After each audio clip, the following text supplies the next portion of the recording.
Tem um movimento novo bem interessante tomando forma no Brasil, sabe? Ele está unindo cientistas e defensores da natureza de um jeito que a gente nunca viu antes. Hoje, a gente vai mergulhar na Carta de Fundação da Aliança, uma iniciativa que promete de verdade mudar como a gente protege o nosso patrimônio natural. Vamos entender o que faz dela algo tão especial.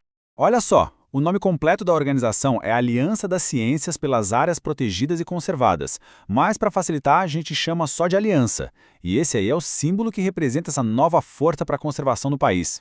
Para a gente conseguir entender bem essa iniciativa, vamos seguir um roteiro aqui. Primeiro, por que ela foi criada, depois, como é que ela pretende agir, quem são as pessoas por trás dela e, o mais importante, que futuro ela está imaginando para a conservação aqui no Brasil.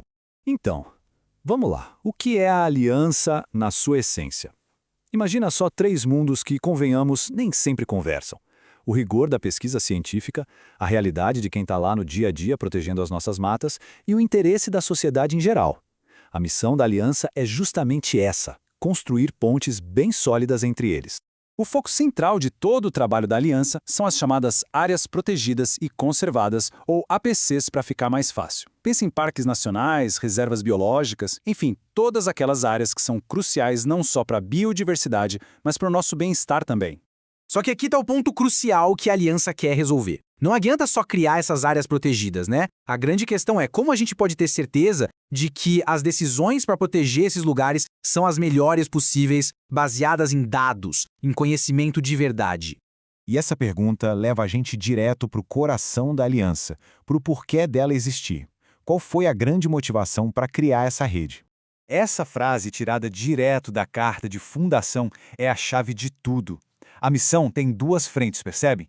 A primeira é fazer com que a ciência de ponta chegue de verdade nas mãos dos gestores. E a segunda, que é tão importante quanto, é fazer a sociedade se sentir parte disso, se importar e se envolver de fato na proteção dessas áreas. E por trás dessa missão existe uma filosofia bem clara. Os princípios da aliança mostram que eles sacaram uma coisa fundamental. Conservação não é só sobre biologia, sobre bicho e planta. É um processo social, super conectado com a política, com a cultura, com os direitos humanos. A abordagem, portanto, tem que ser completa, holística. Certo, já entendemos o porquê. Então vamos passar para o como. Como é que essa filosofia toda se transforma em ações concretas?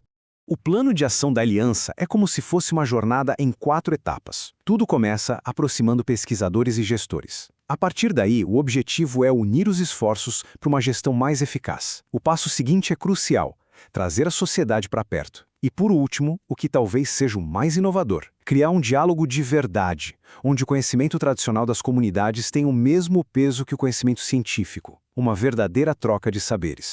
Bom, com objetivos tão ambiciosos, a estrutura da organização precisa ser bem inteligente, né? Vamos dar uma olhada em como a aliança se organiza para fazer tudo isso acontecer. E aqui vem um detalhe que, olha, muda tudo. A aliança não é uma ONG tradicional com toda aquela estrutura formal. Ela funciona como uma rede flexível. E por que isso é importante? Porque permite muito mais agilidade e foca toda a energia na colaboração entre os membros, em vez de gastar tempo e recurso com burocracia. A estrutura deles reflete bem essa ideia de rede. No centro de tudo tem um conselho gestor, que toma as decisões mais estratégicas. Em volta dele, a gente tem uma coordenação nacional que define o rumo, coordenadores nos estados para ação local e uma equipe de comunicação para levar mensagem para todo mundo. É um modelo bem descentralizado. Esse conselho gestor é basicamente o cérebro da operação. Ele é formado pelos grupos de pesquisa que deram o pontapé inicial na aliança. É esse conselho que garante que as ações estão sempre alinhadas com a missão, aprovando novos projetos e também a entrada de novos parceiros na rede. Uma rede, no fim das contas, é feita de pessoas e de instituições. Então, quem são os pioneiros que começaram todo esse esforço de colaboração? E aqui a gente vê o peso acadêmico por trás dessa iniciativa. A lista de fundadores tem grupos de pesquisa de algumas das instituições mais respeitadas do país, como a USP e a UFRJ. Isso quer dizer que a aliança já nasce com uma base científica, assim, extremamente sólida. Mas a aliança vai muito além desses nomes, viu? A força de verdade vem da diversidade. A rede já nasceu incluindo outros grupos, instituições parceiras e pesquisadores independentes, cada um trazendo uma perspectiva e uma especialidade única para a mesa. Chegando aqui na reta final, vamos amarrar todas essas ideias e entender qual é a visão de longo prazo, o grande objetivo da aliança. A metáfora da ponte aqui é simplesmente perfeita. O que a aliança está construindo é exatamente isso, uma conexão que seja duradoura para que o conhecimento científico flua livremente para quem toma as decisões lá na ponta e para que as necessidades práticas do campo inspirem novas pesquisas. É um ciclo virtuoso, né? E com isso, a gente percebe que a Carta de Fundação da Aliança é muito mais do que um documento, é uma declaração de potencial.